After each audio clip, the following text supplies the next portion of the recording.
Welcome, everyone. It's 1 o'clock, so I want to get started.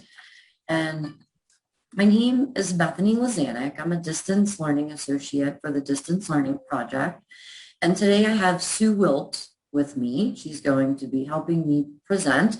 And we're going to be talking about giving students feedback from a distance. But I want you to keep in mind that many of the tech tools that we are going to demonstrate today could also be used for giving feedback to your students for in-class assignments as well.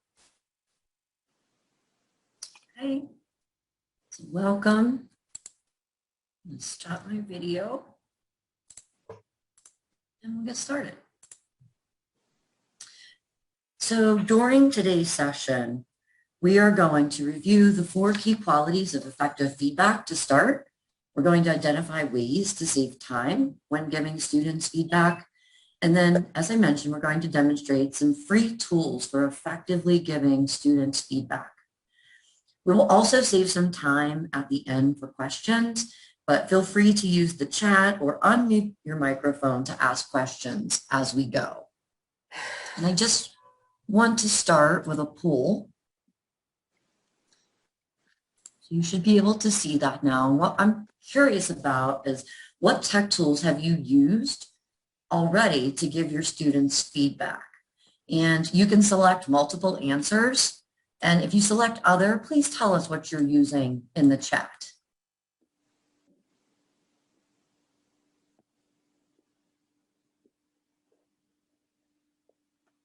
All right, so a lot of email and Zoom. A lot of you are using Zoom. Good.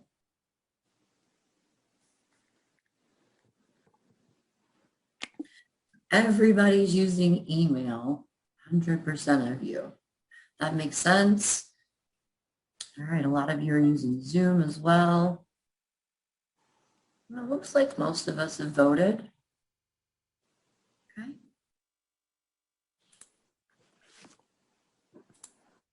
Share those results with you so you can kind of see what everyone else is doing.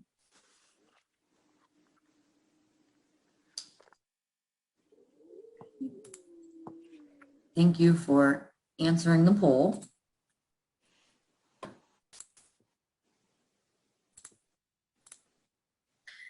Okay, so first we're going to talk about the 4 key qualities of effective feedback.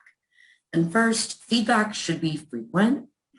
Students rely on our feedback to guide their learning, and we know that if they're not receiving it consistently and often throughout a class, they may have difficulty identifying where to focus their efforts.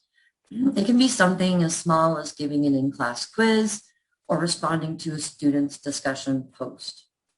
All of the students that I work with are 100% at a distance, and I have found it's really important to give them feedback at least once per week, and sometimes more often, especially when a student is struggling.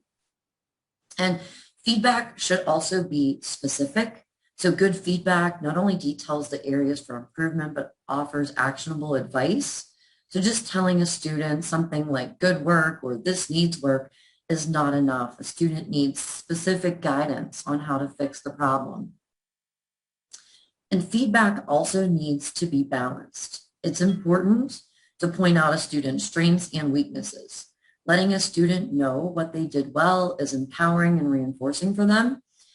So affirm their strengths to balance the flaws in their work. And some call this approach the feedback sandwich, which is corrective feedback sandwiched in between positive feedback.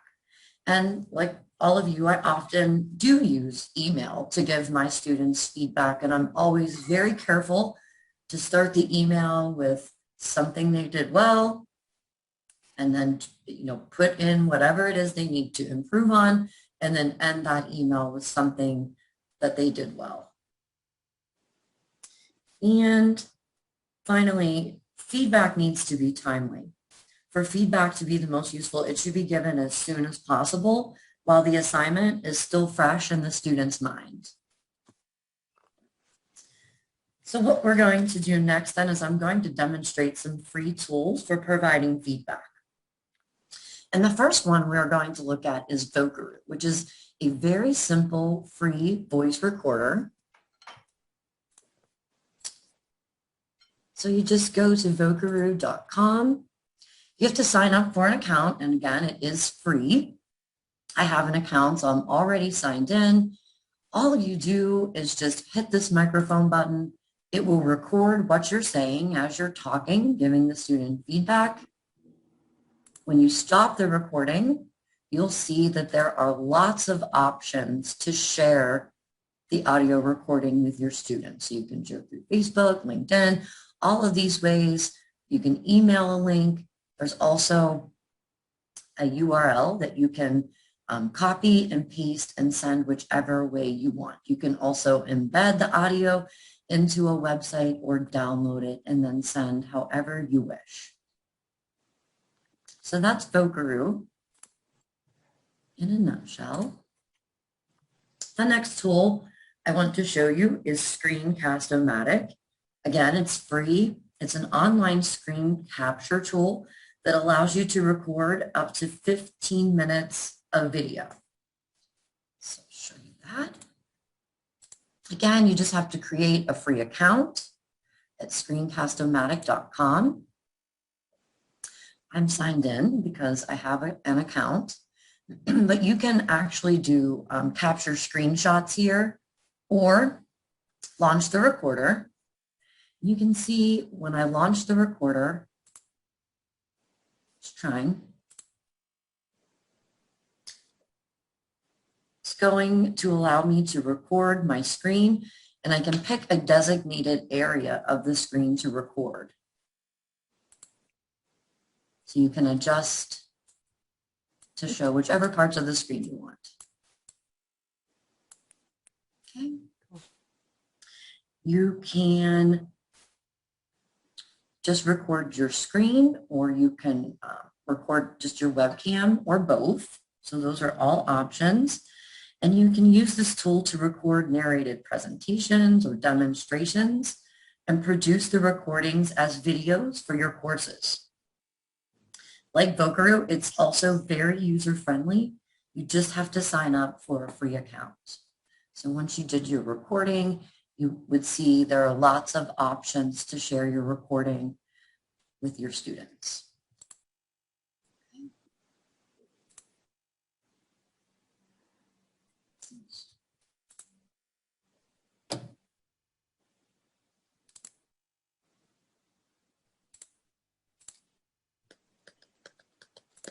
There we go.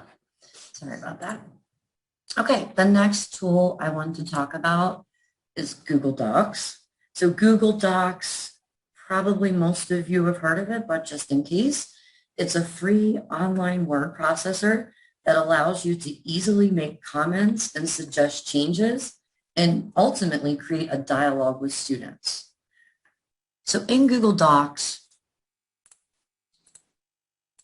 here's an example of a student's essay that she did in Google Docs. We're going to be using this example a few times today, but just to show you sort of how this works, I could highlight this word own and make a comment because I noticed that there's a capitalization error there.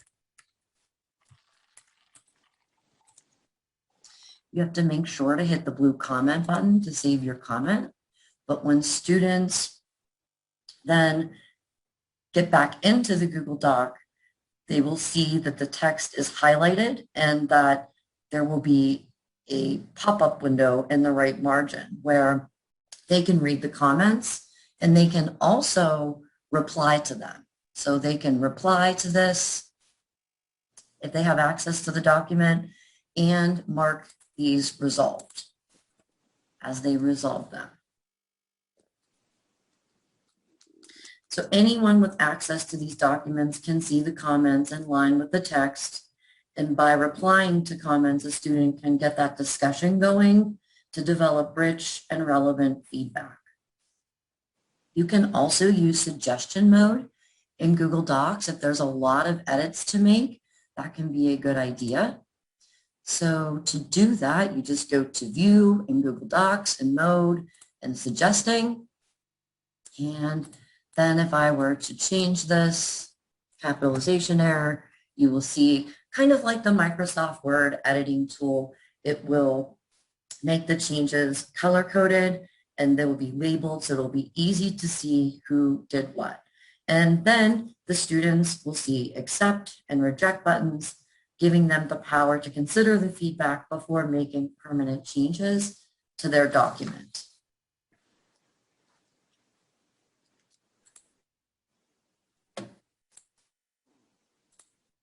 Okay, so the next free tool that I want to talk about for giving students effective feedback is Kaizena. So Kaizena is a tool that allows teachers to give audio feedback on students' work. It also allows teachers to recommend lessons, rate skills, and attach rubrics to students' work. Students can request feedback from teachers and teachers can directly respond to the request. And so there's a couple different ways you can use Kaizena. And I'll talk about both of them. One way that you can use Kaizena is by going directly to the website. Okay? So if you go to this website, you can download the Kaizena app and you can attach feedback to PDFs or whatever type of document that you're using. It also works very well as an add-on to Google Docs, which is how I use it. That's how I'm going to show you how this works using Google Docs. And so when you're using Kaizena, yes, a student also has to have the add-on for Kaizena. So once you have the add-on loaded, all you have to do to open it in Google Docs is to go to add-ons, Kaizena, and then open Kaizena. Okay, a student would need to do the same thing. So they have to add the add-on to their Google Drive as well in order to be able to see this feedback. So I found it helpful, you know, for the first time a student is getting feedback this way to kind of walk them through it. And then it seems to work extremely well. I've never had any students have trouble getting the Kaizena add-on. Okay, so just to sort of show you how this all works, again, just kind of like Google Docs, you can highlight text, you can leave a voice message. You can say, you know, this sentence is a run-on. I'm going to attach a lesson for you to watch. After you watch that lesson, please try to correct this run-on sentence. And just click stop and post. When the student is logged in, they will see that this text is highlighted, and then they will see that there's an audio recording attached to that statement. Something else you can do on here is rate student skills. So you can see I have some skills built. I'm often using Kaizena to save myself some time when students write essays. And so, you know, for example, mechanics and usage, if I was ready, I could click on that and then give the student a level 1, 2, or 3 based on how they did with their mechanics and usage. Okay. Something else you can do, you can actually also add a rubric. So to add a rubric, you actually build those skills, and then those skills can be compiled into a rubric. So you can see my mechanics and usage skill got put into this rubric. And so when you're ready to grade it, then you just go through each skill and rate it. It also allows you to add a little summary here. You can add on skills as you go as well. You can also attach lessons. So in the free version of Kaizena, you can have up to 5 preloaded lessons. So let me just show you what my dashboard looks like. So obviously I'm giving a lot of feedback on area, fragment sentences, commas, capitalization, and run-on. So those are the lessons I have pre-built. I keep it very simple. I typically find the lessons on Khan Academy. You can write a little summary here for students. And when you attach this to their document, they'll just click on the highlighted section and be able to view this video. Okay. And so I mentioned in the audio recording that I would attach a lesson here. So just to show you how simple that is, you can click on lesson. This happened to be a run-on sentence. So I'm going to select the run-on sentence lesson, post it, and it will be there for a student when they click on the highlighted area. You can also add text messages just like Google Docs. Again, you highlight the area that you want to attach a text message to and post it. And again, when they click on the highlighted area, they will see your text message. So I showed you how I might use this, how I do use it, I should say, with an RLA student working on their essays.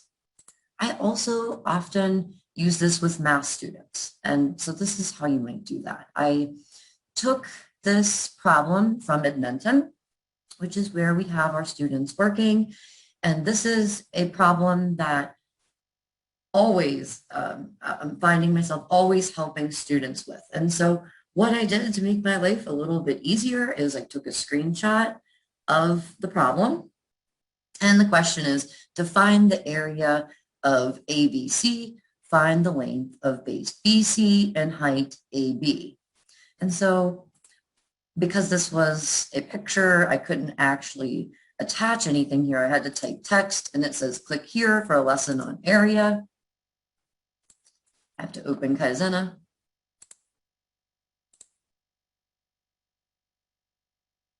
Just a second to load. And so what is here then is there is a lesson for area. So obviously they're struggling maybe a little bit with area. So I'm saying watch this Khan Academy lesson on area first to reinforce the concept.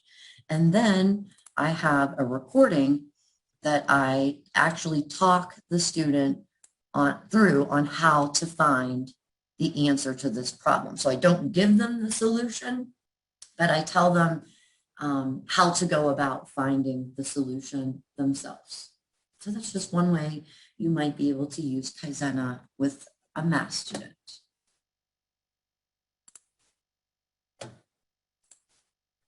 Okay, I am going to turn this over to Sue for a couple of slides. So Sue, whenever you're ready, go ahead. Okay, I'm ready. Thank you very much, Bethany. I am Sue Wilt, and I'm also a distance education instructor with the Pennsylvania Distance Learning Project. As Bethany stated, our students are all at a distance. We do not physically meet with any of them. So there are some, challenges that we face with trying to really make sure that we can engage with our students and get them feeling quite comfortable. And Zoom has certainly allowed us and changed the way we communicate. When I think back 14 months ago, the word Zoom might have meant something else to many of us. And now even my 2-year-old nephew knows what I mean when I say I'm Zooming today. So I use Zoom a lot to engage with my students and to give them feedback. So I'd like to show you 2 different ways that I use Zoom. And I'd like to also talk to you about hypothesis, which I'll get to in a second. So first I'm going to share my screen and we'll go to my whiteboard. And so oftentimes when students need help, they'll email me and they'll send me a snapshot of a problem that they don't quite understand, or maybe they'll just state a concept that they'd like me to go over. So I use the whiteboard a lot and record the session with me explaining the process, the step-by-step process, or trying to explain the concept. And I like to use the whiteboard, and here's a very common situation. I find it's fractions. So, how do I add fractions? So I will provide an example and then walk them through it step by step. I think it's important that they actually can see the process. They hear me, they hear my tone of voice, which I try to make sure is very encouraging to them because, math is stressful to many, many people. I'm sure we all understand that. I'd like to add humor to the situation. And again, just walk them through step by step. I repeat what I am saying because, again, we know that repetition is a key component in learning math.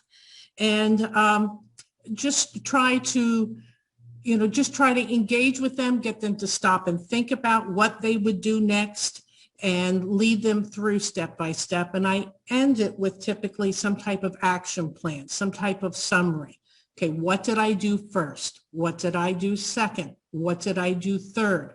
So after they watch the recording, and again, as I said, I record these sessions, I send them the link, and the beauty of sending them a recording is that they can watch it over and over again. But I want to give them something to, like a plan of action that they can then undertake. And I also try to make it personable to them because I know what they're working on, compliment them on what they're working on, address their struggles, and then again, give them something to go forward with. So again, I use the whiteboard, and then I also, let me stop sharing this, and I'll also go to the actual curriculum that I'm using. Let's see, that is not it. Let me stop sharing that. And okay, I'll go to the actual platform that we're using with the student. And in this example, I have a mastery test that a student actually completed. And I'll go through it one by one. And it just told me I got kicked out of Edmentum because my session expired. So here's an example, though, of a question that they answered correctly. But I'll go through and with the questions that they answered correctly or incorrectly and go over with them, complimenting them on the questions they got correct, lead them through the questions they got incorrect, showing them the step-by-step solution, and again, recording it via Zoom and sending them that link. Now, the next thing that I'd like to share with you is how I use Hypothesis. Now, Hypothesis is an add-on that I've used with Canvas, the free version of Canvas LMS. Now, Hypothesis is a collaborative and annotation tool, and the inventors of it describe it as like writing in the margins, highlighting and writing in the margins. And I guess I remember the days when there was actually textbooks, I highlighted a lot and I wrote in the margins a lot. And so again, maybe this takes me back to those days. So with Hypothesis as an add-in tool to Canvas, you can actually bring in web pages as well as PDFs and write in the margins and highlight them. So in this particular case, you should be seeing, let's see, an article about overcoming math anxiety. So if I would ask students to read this and give me their feedback, what they would do, and then one of the beauties of this is by putting this in this LMS, the students don't have to have an Hypothesis account. They can just have access to the Canvas course, which again, I would give them access to that. You can see that Layla highlighted a section of this article about math anxiety and then made a comment. That's the way I feel. Whenever I see a letter instead of a number, I get really nervous. I think I have a lot of math students that actually feel like that. And then I was able to reply, Layla, we will work on that feeling to make you feel more comfortable. And then assuming after I worked with Layla, I followed up with, do you feel more comfortable now? Another example where I was able to actually bring in a math worksheet, and this was one with adding fractions, and Layla highlighted the multiples of 4, but she was confused and actually posted a comment, are these factors or multiples? And I replied, Layla, these are multiples. Remember, you need to examine the multiples of the denominators to find a common one. So it's as easy as just highlighting something, and you have a choice of actually annotating or highlighting. The distinction is that highlighting, only the person who generated the highlight will see that. If you want to share something, you actually annotate. So these are the multiples of 9. And then I would post that.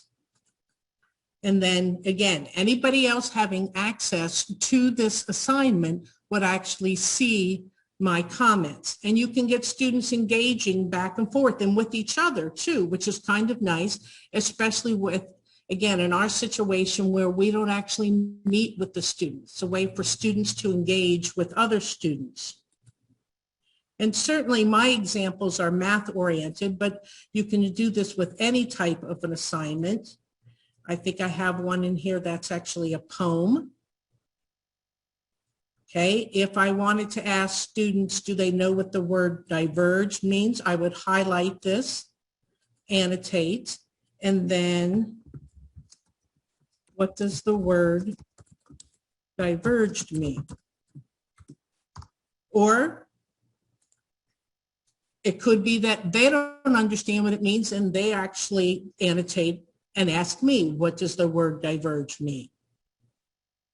There's also another feature within LMSs that I really enjoy using to encourage engagement and provide feedback with students, and that is a discussion forum. So let me get to my discussion forum.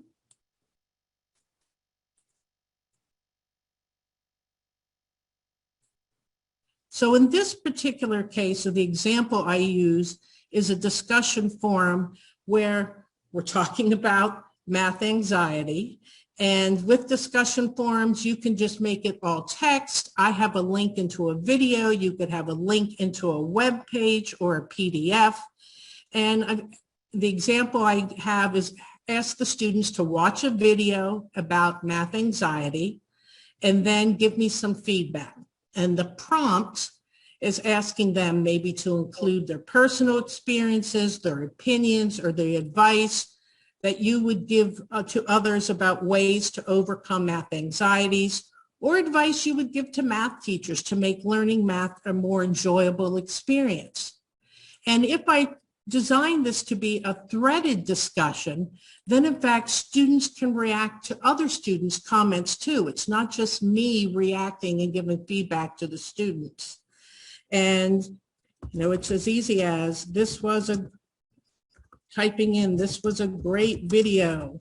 And then when I post this, others would see this and then they can reply. And again, the threaded discussions are a great way to have feedback, not only between the instructors and students, but students and students. And I find encouraging that type of feedback is very valuable. I know on Wednesday evenings, I have a Zoom meeting open to all of our students, and we actually play a Jeopardy game. I have a common group of students that seem to like to come, and they really are encouraging to others. For example, if it's a solving for X problem, they know Tracy likes solving for X, and Tracy will chime in, but oftentimes then she'll say, Linda, why don't you give it a try and I'll help you. So again, it's students actually giving feedback to other students, and that to me is very rewarding.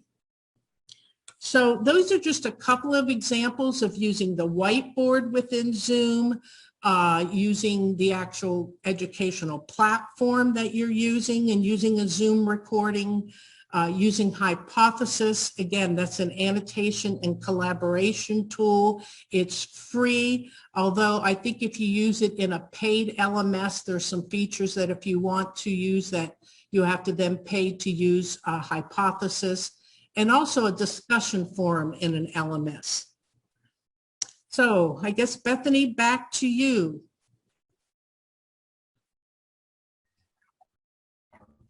Okay, thanks, Sue.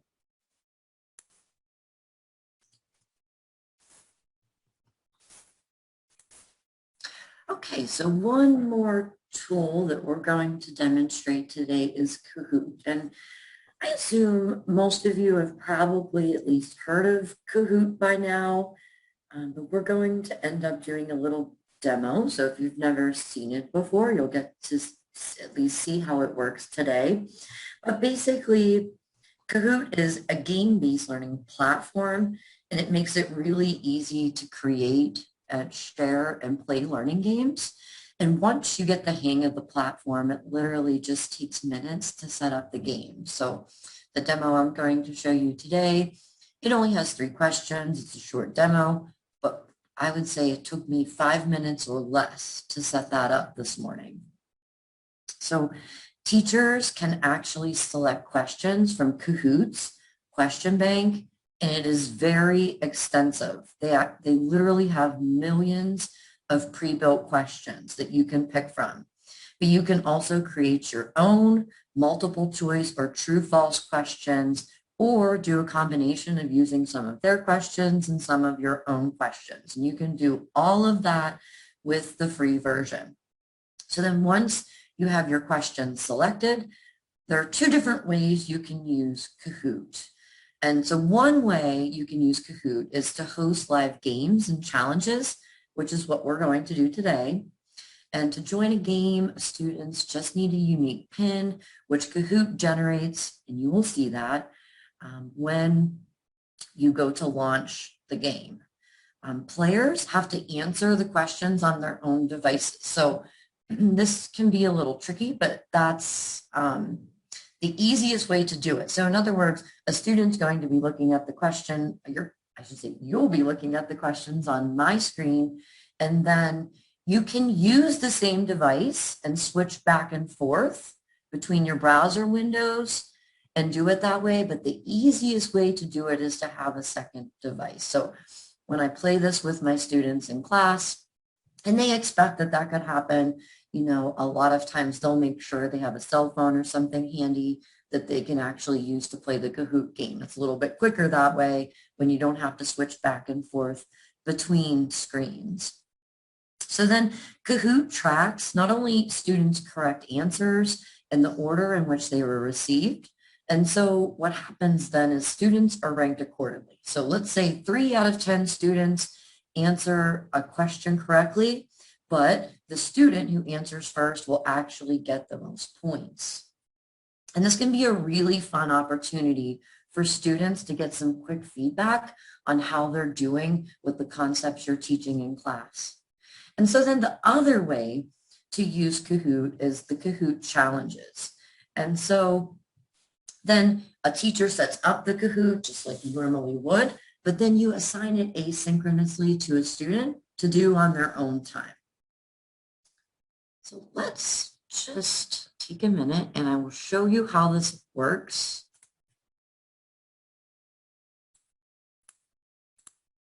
So you have to go to kahoot.com. You do have to sign up for a free account. I'm going to log into mine and just show you how you would launch this. So I already have it set up, but it's very easy to do. So here's our Kahoot and we're ready to play. So I'm just going to click play. This is the option for the live class. You can see it says for virtual classrooms. And then if you wanted to assign the Kahoot asynchronously to a student, you could assign it this way. But today we're going to do this live. So I'm going to click this. And we're using this virtually. So we're going to use this option, the one-to-one devices. So what you need to do to play is you need to go to www.kahoot.it. So I'll give everybody just a minute or 2 to get there. If you have another device, again, it's a little easier. If you can go on your cell phone, maybe to www.kahoot.it. If you're watching this presentation on a PC or tablet. And once you get there, it's going to ask you to put in a game PIN. So you're going to want to put in this PIN number, 4095092. And then you'll have to type your name as you want it to appear.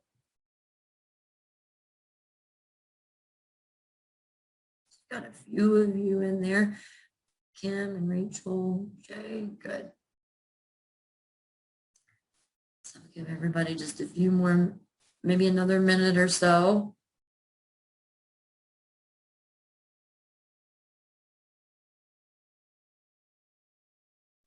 Now remember, if you're doing this on one device, you're going to have to look at the question on my screen and then remember to go into your other browser window to answer the question.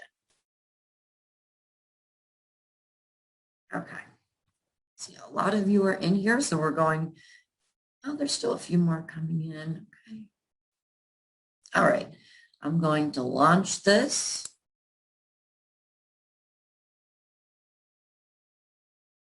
So here comes the first question. It's true or false? Vocaroo is a screencasting tool.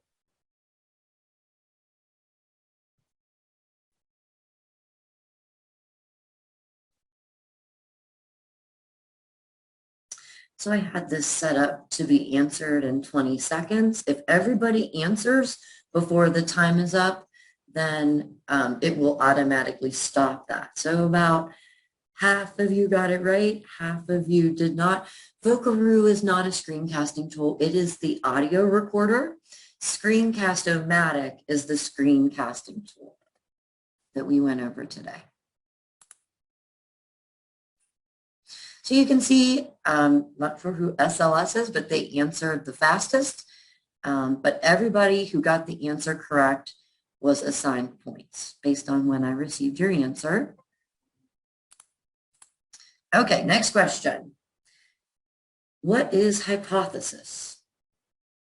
So that's something that Sue talked about. I give a little more time for this one since it's multiple choice. I know some of you might just now be getting used to this platform. We're trying to get used to it.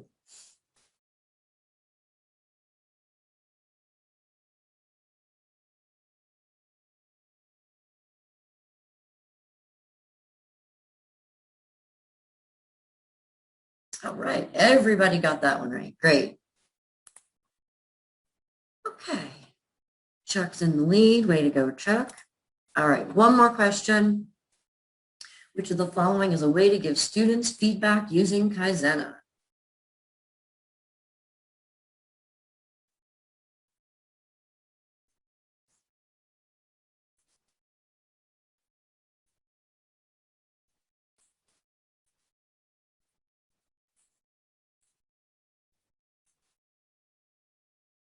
Okay.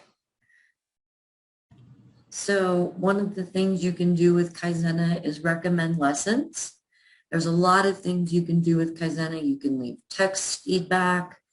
You can record your voice, but not up to 15 minutes. Again, that's Screencast-O-Matic. With Kaizena, you can only record your voice for 30 seconds. Okay, so just something to give some very quick feedback. All right. So let's see how everyone did. Chuck ended up in third. Lynette in second. And the winner is Kim. Way to go, Kim. All right. So that is Kahoot in a nutshell. So those are the tools that we are going to demonstrate today.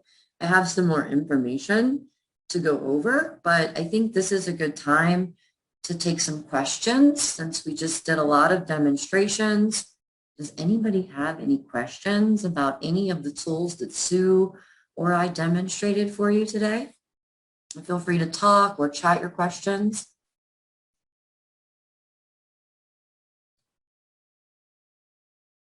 Okay. We'll also have some time at the end for questions. So if you come up with anything, you can let us know then. Okay, so I'm going to talk just a little bit about when to use certain types of feedback. So we gave you lots of tools for leaving text and audio and video feedback. We're going to talk a little bit about when it's most appropriate to use those different methods. And so it's suggested to use text feedback if your assignment requirements are clearly laid out with straightforward and well-defined expectations. This is when text-based comments are likely the most effective way to give students feedback. The annotation tools we mentioned, such as Hypothesis, Google Docs, and Kaizena, they all allow you to leave text comments and feedback on students' work. Another digital option are built-in rubrics. You may have designed your own rubrics in the past for assignments, but if your learning management system or other learning platform has built-in rubrics, I highly recommend you give it a try. Built-in rubrics often offer time-saving features like reusable comments and a total points column that will automatically add up the points you've assigned for each criterion of the rubric, which is another huge time saver. And I do want to show you very quickly an example of a rubric that I've created that has really made my life much easier when grading students' essays. So this is just a little mini essay course that I created to help students with their essay writing for the GED. And so students get access to this, they learn, and then they practice writing essays. So I created a rubric to go with these assignments. And what I did is I just based it on the actual traits that are rated on the test itself.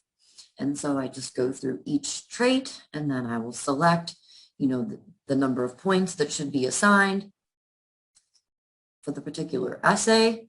And then it will tally the total points when I am done selecting the different criteria.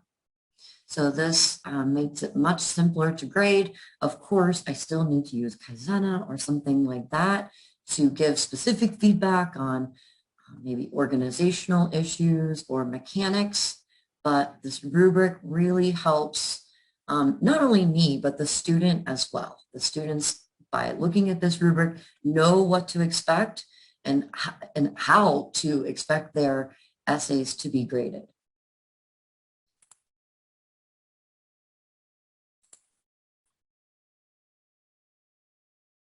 So automated feedback is also known as computer-assisted assessment, and this tool basically lets you reuse your written feedback. Some LMSs or other grading platforms allow you to save a comment you wrote for one student and use it again for others who made the same mistake or achieved the same success. In addition, your LMS may allow you to pre-program question-specific or even answer-specific feedback for your auto-graded quizzes. And something else that you can use to get feedback quickly are electronic surveys and live polling. And they've both gained a lot of popularity as a quick way to tell how well your class is doing as a whole with understanding the material. A thumbs up rating, a star system, or a simple yes or no question can give you valuable feedback on class topics and help you tailor your content and emphasis. You can also use surveys and polls to get a quick read on how students think the course is going and then make adjustments accordingly. You can use free programs like Google Forms or SurveyMonkey to send surveys, and most webinar platforms have a polling feature. Other times, it's more appropriate to use audio or video feedback. For example, a grading rubric may identify common trouble spots in an assignment, but won't necessarily highlight the specific errors holding back a student. That's where video feedback tool can come in handy. A screencast video of a student's assignment, which can be done, like we said, with Zoom or another free tool like Screencast-O-Matic, coupled with you walking the student through the project using audio feedback allows you to provide detailed one-on-one support while building a closer connection with your students. Audio and video notes are typically more detailed too, as you explain verbally what you are seeing in the student's work. With audio or video feedback, you can record your observations, saving time, since most of us speak faster than we can type.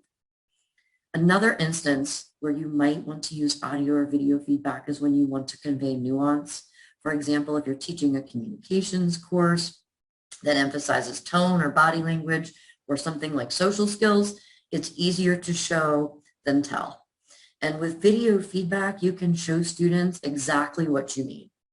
And the same is true for ESL classes. Instructors can use audio files to ensure that tones and dialects are being used and learned properly.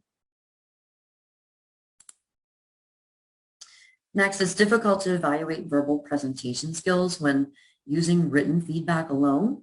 With digital tools, you can record students' presentations or have students record themselves, and then use screencasting software to insert your feedback. Besides pointing out content errors, you can use the software to show students when they are repeatedly using to fill gaps or putting their hands in their pocket or doing some other, awkward type of body language. Another instance you might want to use video feedback is when you want to demonstrate a process. So sort of like that math example that I showed you, there was a whole process of getting to the answer to that question. So I found it very helpful to use. I used audio feedback in that case, but it was enough in that case to demonstrate what I meant. If it was something a little more complicated, then obviously a video where you're actually pointing to things might be helpful. And communicating to your learners exactly where an error occurred in a process can be challenging, but by using screencasting software, you can point to the exact location of a student's error and then show how it affected the outcome. And next, if you assign a project in which the choice of content is subjective or open-ended, a one-size-fits-all grading process might not work. Here again, audio and video feedback can come to the rescue, letting you quickly personalize your students' feedback. And finally, audio or video feedback might be the most appropriate when you want to avoid miscommunication. So we've all received an email or a text that may have come off as angry or rude, and chances are that wasn't the sender's intention. If you're afraid that students can misinterpret your written communication, or maybe if you receive student evaluations that show you're perceived as cold or impersonal, audio or video feedback might help to resolve those problems. So some common pitfalls and solutions with audio and video feedback specifically, it's really important to avoid making long videos. Most students won't sit through an overly long recording. A good general guideline is to keep your feedback recordings to under 5 minutes. Try to be concise and on topic in your feedback. Also, keep in mind that video and audio feedback doesn't have to be perfect. A lot of time can be wasted trying to edit out every pause, or mistake. You can't go back and delete those verbal tics in real time, so don't worry about doing it digitally either. In fact, hearing your real voice and tone is one element of audio and video feedback that can actually be appealing to students. When you're new to this form of feedback, it can be helpful to practice what you're going to say before you hit record. And also, it's important to remember not to provide too much information at once. In creating videos, it's easy to overlook cognitive overload and provide too much information too fast. Just make sure you only talk about whatever it is you're pointing to on the video, or you could confuse students. If you're talking about a paper's organization, for example, but suddenly start to highlight another element, maybe a capitalization error, you risk confusing the student. So to minimize that problem, use the cursor or highlighting tool to point out exactly what you're talking about so that your voice and the images align for your learner. This is called signaling, and it helps to reduce the cognitive overload for your students. Bethany? Yes. Can I interrupt? Just as important as trying to avoid cognitive overload, I think we need to be aware of technology overload. I mean, I think some of these tools that we're talking about are really cool and fascinating, and it's neat to use, but we also need to be aware of our students like, oh, another login I need, or another thing that I need to learn. Even if it's simple, we need to make sure we're not overloading them in that manner too. Yeah, that's a good point too. Thanks. So just some ways to save time. Obviously these tech tools, once you get the hang of them, they can really save you a lot of time, especially when you need to give a lot of detailed feedback. But there are some ways you can save time. And one of those ideas, and we've kind of mentioned this here and there, are to utilize rubrics. And not only do rubrics save time, but they also give students a clear understanding of the evaluation criteria before they even begin an assignment. And so your grading is more transparent to students and less prone to bias when you use a rubric. A digital rubric speeds up the grading process by allowing you to click on the appropriate criterion, kind of like I showed you in our free Canvas class, the essay class, and it automatically tallies the points and calculates the grade for you. Something I hadn't mentioned yet are two other free programs, iRubric and Rubistar. They are, again, free, and you can actually create rubrics or use something that they already have on their website to help grade your students' work. And peer review is another great way to save some time. So having students complete peer reviews can be a major time saver in large classes. Peer review is especially useful when students are working on scaffolded assignments with multiple opportunities for feedback. Peers can be asked to evaluate maybe the earliest drafts so that students can make improvements before submitting the final version to you, their teacher, for grading. And Google Docs and most LMSs have the capability to allow peer reviewing. The logistics can be challenging, so my recommendation is to do a trial run with whatever platform you choose for peer reviewing before asking a student to go through the process. This will make it much easier for you to help students through those logistical challenges.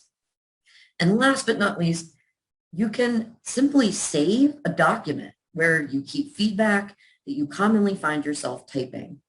So you can often copy and paste from that document then to save time. I used to teach a class for the distance learning project called DL 101. It's something that has to be completed by all students who are entering the program. So I would have a lot of students, and there were a lot of assignments. They had to complete 12 assignments, and I often found myself typing the same comments over and over again. So to save time, I created a document that I ultimately added to over time when I found myself typing something over and over again. And eventually it grew into something that saved me literally hours of time. I could just copy and paste from the document, and rarely did I need to make many, if any, changes at all to give individualized feedback on those assignments. So that is all for the presentation. Does anybody have any questions or comments?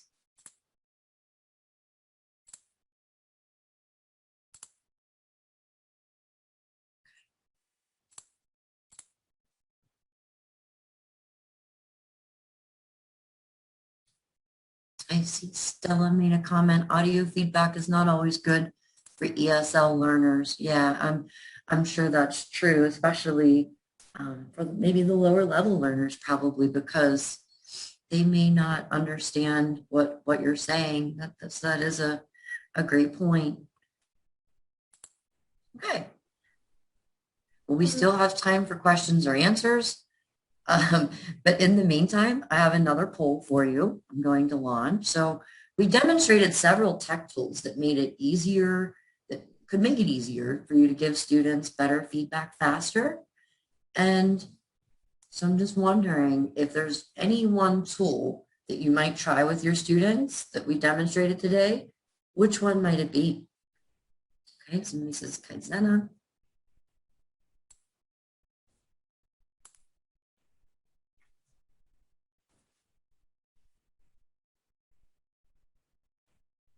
So webinar platform recordings is popular.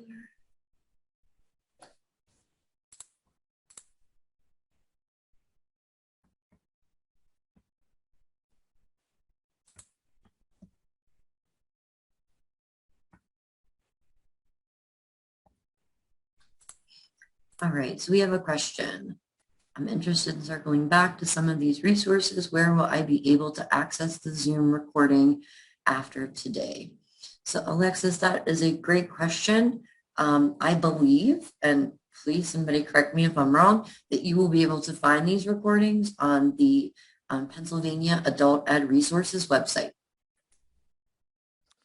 Hey, Bethany, this is Chuck. Yep, that's correct. Okay, thanks, Chuck. Along with most presenters, I think, are sharing slides and handouts and things like that. So all that should be available at the same place. Yeah, and Valerie, I know you're probably feeling a little cognitively overloaded. We did demonstrate a lot of tools today. I just hope that maybe you picked up on one or two that you thought might be interesting and very helpful for your students. And can always circle back to this presentation on the PA Adult Ed Resources website for a little refresher.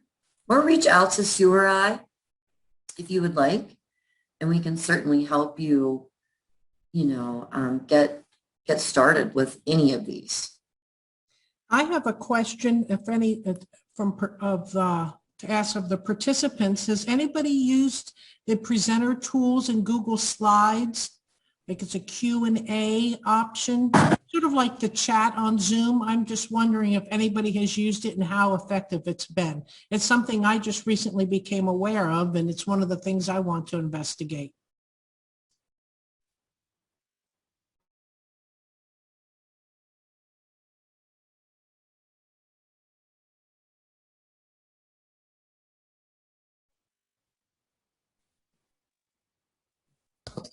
Hey, Sue, this is Chuck.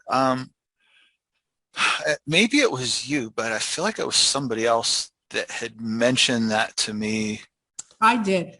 Okay, well, all right. Yeah, I did. And again, it looks intriguing. It looks a little more extensive than just the chat in Zoom. And it's built into Google Slides, and it's has my interest. So I was just wondering if anybody has used it.